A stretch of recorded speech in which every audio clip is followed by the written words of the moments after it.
Bismillahirrahmanirrahim. Assalamu alaikum, my students and my viewers.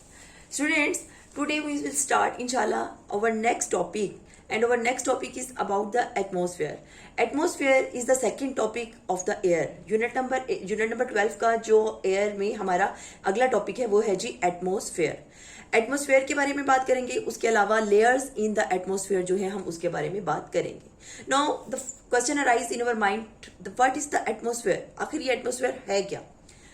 The earth is surrounded by a layer of gases called the atmosphere.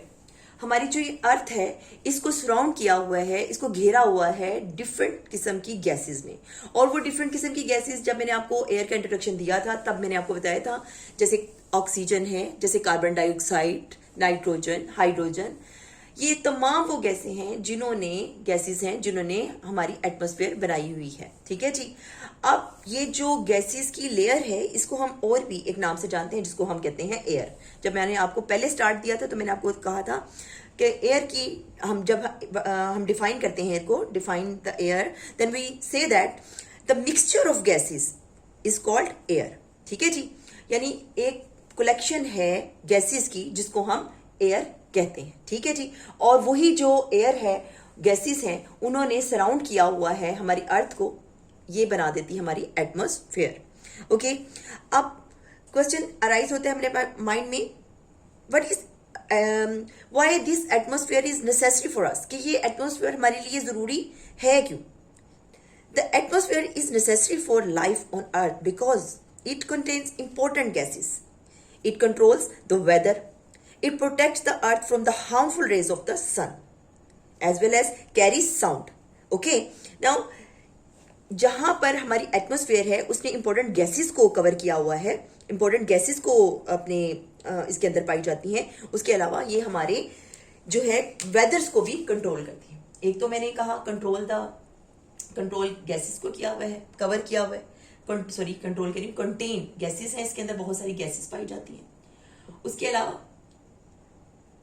Weather को इसने control किया हुआ है, weather controlling due to the atmosphere. Okay. उसके बाद अगर हम बात करें कि एटमॉस्फेयर जो है ये प्रोटेक्ट करती है अर्थ तक आने वाली हार्मफुल रेस को. वो कहां से आती हैं? सन से. और वो आगे हम डिटेल में भी करेंगे. वो है जी हमारी जो एटमॉस्फेयर है उसके अंदर ओजोन लेयर पाई जाती है. ओजोन लेयर पाई जाती है जो कि वो हार्मफुल रेस से हमारी अर्थ को, ओजोन लेयर हमारी अर्थ को हार्मफुल रेस से बचाती है. ठीक है जी. हार्मफुल रेस से बचाती है. और वो हार्मफुल रेस आती कहां से है? वो आती है सन से. ठीक है. अब सन जो है वो इन हार्मफुल रेस को जमीन तक भेजता है तो वो पलट जाती हैं वापस ओजोन से टकराने के बाद. ठीक है. यानी हम कह सकते हैं ओजोन लेयर एक प्रोटेक्टिव लेयर है जो कि हमारी अर्थ को सेव करती है उन सन की अल्ट्रावायलेट रेस से जो कि हमारी जमीन के लिए नुकसानदेह हैं. और वो कैसे? ज्यादातर जो लिविंग थिंग्स हैं उनके लिए, ज्यादातर ह्यूमंस के लिए हमारे अंदर स्किन डिजीजेस जो है वे काज करती हैं रेज. अगर ये जमीन तक आ जाएं तो स्किन डिजीजेस काज होती हैं. और कुछ अरसे से ऐसा हुआ है कि ओजोन लेयर के अंदर जो है शगाफ आ गए हैं, ये फट गई है जगह जगह से, इसके अंदर होल्स पैदा हो गए हैं. वो हुए हैं पोल्यूशन की वजह से. जो हमारे इर्द गिर्द पोल्यूटेड एरियाज हैं उनकी वजह से, ये जो गाड़ियों का धुआं है, जो शोर है, ये जो पोल्यूशन का बाइस बनते हैं, शोर नहीं सॉरी, इसके अंदर हम बात करेंगे जो पोल्यूशन है गाड़ियों के धुओं से, जो फैक्ट्रियों के धुएं से, जो ये तमाम ये पोल्यूशन का बाइस बनते हैं, ये इस ओजोन लेयर के अंदर शगाफ को पैदा कर रहे हैं. ठीक है जी. जिसकी वजह से ये होता क्या है कि सन की जो डेंजरस जो रेस हैं वो जमीन तक आ जाती हैं, जिसकी वजह से वो स्किन के अंदर कैंसर को काज करती हैं. ओके जी.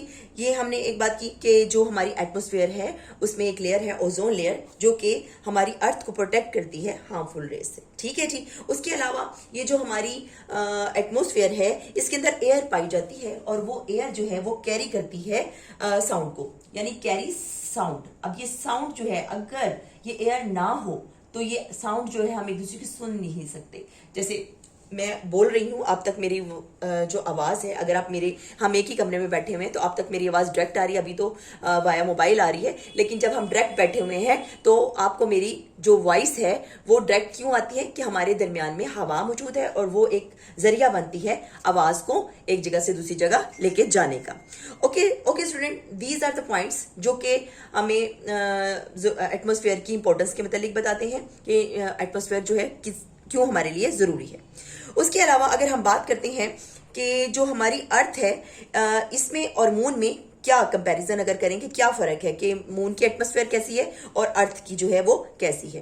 तो यहाँ आपको बताती चलूँ, the moon has no atmosphere, it has no wind, no sound, no life and no weather. Okay, ये कुछ भी जो है अगर हम इनको कंपेयर करें, कुछ भी ऐसी चीज़ जो है वो मून में नहीं पाई जाती। और अगर हम जैसे कि जो एस्ट्रोनॉट्स हैं वो जाते हैं स्पेस में, तो वो अपने साथ स्पेशल प्रिपरेशन से जाते हैं, स्पेशल तैयारी के साथ जाते हैं। उसमें उनका स्पेस सूट होता है और वो स्पेसशिप में जाते हैं और प्रॉपर अपनी किट के साथ वो वहां जाते हैं, ऑक्सीजन सिलेंडर्स वगैरह लेके जाते हैं। तो अगर वो विदाउट स्पेस सूट चले जाएं तो व्हाट्स हैपन, तो क्या हो, तो विदाउट स्पेस सूट अगर वो चले जाएं पर्सन्स, तो उनके लंग्स जो है ना would explode because the air in their lungs would expand without resistance. वो बिल्कुल जो उनके अंदर लंग्स में पाई जाने वाली ऑक्सीजन है वो उनको जस्ट लाइक ए बैलून बना दे। जैसे बैलून फूलना शुरू हो जाता है, उसके अंदर गैस जाना शुरू हो जाती है, गैस जो है अपनी जगह को एक्सपैंड हो, फैले, तो वो उसको फुला देती है बैलून को। बिल्कुल इसी तरह हम एक बैलून की तरह फूल जाए, हमारे लंग्स फैल जाए, ठीक। और उसके अलावा जब हमें डेफिशिएंसी होगी, ऑक्सीजन नहीं मिलेगी, तो ये एक जो है डिजीज हो जाएगी, एक डिसऑर्डर हमारे अंदर आ जाएगा जब हमें ऑक्सीजन नहीं मिलेगी, जिसे एस्फिक्सिएशन कहते हैं। क्या कहते हैं? एस्फिक्सिएशन। इसमें होता यह है कि विद इन 15 सेकेंड्स, कितने सेकेंड्स में? 15 सेकेंड्स के अंदर अंदर जो है हम जो है वो ऑक्सीजन की कमी की वजह से, ऑक्सीजन के ना मिलने की वजह से हमारी डेथ वाकया हो जाती है। ओके, और इन सम केसेस ऐसे भी है कि अगर ऐसा हो, अगर जैसे हम कहते हैं कि ड्यू टू द एस्फिक्सिएशन की वजह से अगर डेथ होती है और हम अगर कोई एस्ट्रोनॉट वहां गया है और उसने सूट नहीं पहना और वो एस्फिक्सिएशन की वजह से डाई हो जाए, वो उसकी डेथ हो जाए, तो वो फिर ऐसे हो जाएगा कि वो विद इन 15 सेकेंड्स अगर वो डेथ हो जाता है और वो खला में ऐसे ही जो है मूव करता रहे जैसे एक स्टार मूव करता है, और वो उसी तरह हजार हो साल जो है ना उसके अंदर उस खला में मूव करता रहेगा। ठीक है जी। और बिल्कुल जैसे स्टार मूव करते हैं, क्यों कि ना तो उसकी एक तो उसकी बॉडी जो होगी बिल्कुल फ्रीज हो जाएगी और ना उसकी बॉडी के अंदर डिकम्पोजिशन होगी, बिकॉज अर्थ पे ये भी बेनिफिट है हमारे पास कि हमारी बॉडी जो है डिकम्पोज हो जाती है, लेकिन जो स्पेस है उसमें ऐसी कोई बात नहीं है, वहां पर बॉडी की डिकम्पोजिशन नहीं हो पाएगी और वो बॉडी जो है हमेशा हमेशा के लिए वहीं रह जाएगी। हाँ, इस हद तक के किसी हमारी बॉडी मूव करती करती, हमारी नहीं एस्ट्रोनॉट की, जो वहां चला जाए तो उनकी बॉडी जो है वो मूव करती करती किसी ऐसे स्टार तक पहुंच जाए जो कि बहुत हॉट हो, तो वो मेल्ट हो जाएगी और खत्म हो जाएगी। So that is the condition जो मैंने आपको बताई कि अगर कोई जो एस्ट्रोनॉट है वो स्पेस सूट के विदाउट जो है स्पेस में चला जाए तो उसके साथ क्या क्या वाकयात रूनुमा हो सकते हैं। उसके बाद जी हमने बात करनी है लेयर्स इन द एटमॉस्फेयर। अच्छा स्टूडेंट, ट्रोपोस्फेयर लेयर है पहली, इसकी लेयर्स इन द एटमॉस्फेयर में पहली लेयर है जी ट्रोपोस्फेयर, ठीक है। उसके बाद सेकंड वन है स्ट्रेटोस्फेयर, थर्ड वन है मीजोस्फेयर, फोर्थ वन है जी थर्मोस्फेयर, एक्सोस्फेयर जो है हमारी ये फिफ्थ वन लेयर है। 5 लेयर है एटमॉस्फेयर की, troposphere, stratosphere, mesosphere, thermosphere and exosphere, ठीक है जी। अब जो ट्रोपोस्फेयर है ये वो पहली लेयर है जो कि हमारी अर्थ को जो है सराउंड किए हुए है, ठीक। अर्थ को जो घेरे हुए है ये पहली लेयर है ट्रोपोस्फेयर। और जब मैंने आपको पहले पढ़ाया था तो मैंने आपको बताया था कि जो ट्रोपोस्फेयर है इसी में क्लाउड्स पाए जाते हैं, क्लाउड फॉर्मेशन होती है, जो तमाम जो मौसम हैं, जो वेदर्स हैं वो कंट्रोल होते हैं, तमाम वेदर कंट्रोल होते हैं इन द ट्रोपोस्फेयर, ठीक है। उसके बाद यहीं पर ज्यादातर एरोप्लेन्स वगैरह जो फ्लाई करते हैं इस ट्रोपोस्फेयर में करते हैं, और नियर टू द ट्रोपोस्फेयर या फर्स्ट पोर्शन में ऑफ द स्ट्रेटोस्फेयर जो है एरोप्लेन्स जो है फ्लाई करते हैं, ठीक। उसके अलावा जो है यहाँ पर जैसे जैसे ऊपर आते जाते हैं आपको पता है ऑक्सीजन का लेवल भी कम होता चला जाता है, इसलिए जब एरोप्लेन वगैरह में सफर किया जाता है तो कहा जाता है पैसेंजर्स को कि आप ऑक्सीजन मास्क को लगा लें। जैसे ही स्ट्रेटोस्फीयर में जाते हैं तो मास्क को लगाना लाजमी कर दिया जाता है और ये जो है कॉल भी किया जाता है कि आप मास्क अपना लगा लें, ऑक्सीजन सिलेंडर वाला मास्क लगा लें। ओके ना, इसी में स्ट्रेटोस्फीयर के अंदर ही जो है ओजोन लेयर पाई जाती है। Where ozone layer is found, ozone layer is found in the stratosphere, जो कि सेकंड लेयर है एटमॉस्फेयर की। उसके बाद थर्ड वन की बात करते हैं, उसमें आ जाती है जी मीजोस्फीयर। मेसोस्फेयर के बाद है जी थर्मोस्फेयर एंड फिर एक्सोस्फेयर। ये सारी वो लेयर्स हैं जो कि एटमॉस्फेयर को बनाती हैं। 5 लेयर्स हैं एटमॉस्फेयर की। The atmosphere is made up of 5 main layers. These are the troposphere, the stratosphere, the mesosphere, the thermosphere and the exosphere. Okay, the layers of the gases are thicker closest to the ground, but as you move higher the layer becomes thinner. जो gases की layer होती है वो atmosphere की, यानी कि इसके अगर हम अर्थ के पास करेंगे तो वो ये लेयर गैसेस की बहुत थिक होती है, ठीक है। लेकिन जैसे जैसे हम ऊपर की तरफ मूव करते चले जाते हैं ये लेयर जो है ये पतली होती जाती है, थिन होती जाती है। इसीलिए जैसे ही हम हाइट की तरफ जाते हैं, जैसे मैं कहूँ कि जो कोपेमा है जो पहाड़ों पर जाते हैं जब, तो वो क्या करते हैं अपने साथ एक हाइट पर जाते वक्त जब क्लाइंबिंग के लिए जाते हैं तो अपने साथ ऑक्सीजन का मास्क लेके जाते हैं, ठीक है, ऑक्सीजन का सिलेंडर्स लेके जाते हैं और मास्क ताकि वो लगा लेते हैं ताकि उनको ऑक्सीजन की सप्लाई रुके नहीं। क्यों कि जैसे जैसे वो बुलंदी पे चलते जाते हैं, चढ़ते जाते हैं, तो जो ऑक्सीजन है वो कम से कम होती जाती है, थिनर होती जाती है, और जो ऑक्सीजन का लेवल कम होने की वजह से उनको सांस लेने में प्रॉब्लम हो सकती है। जैसा कि सबसे ऊंची चोटी की अगर हम बात करें दुनिया की तो वो है एवरेस्ट, माउंट एवरेस्ट, और इसी तरह जो पाकिस्तान में पाई जाती है, आपको पहले भी मैंने बताया, वो है जी K2, ठीक है जी।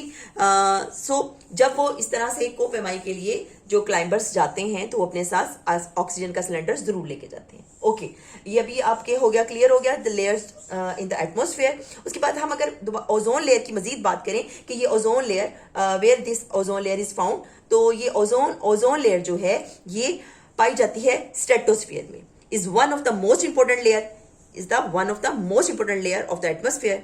अब ये जो हमारी ओजोन लेयर है ये क्यों हमारे लिए इंपॉर्टेंट है, इसका जो ओजोन लेयर है आखिर इसका फायदा क्या है, what is the importance of the ozone layer. तो ozone is a form of oxygen.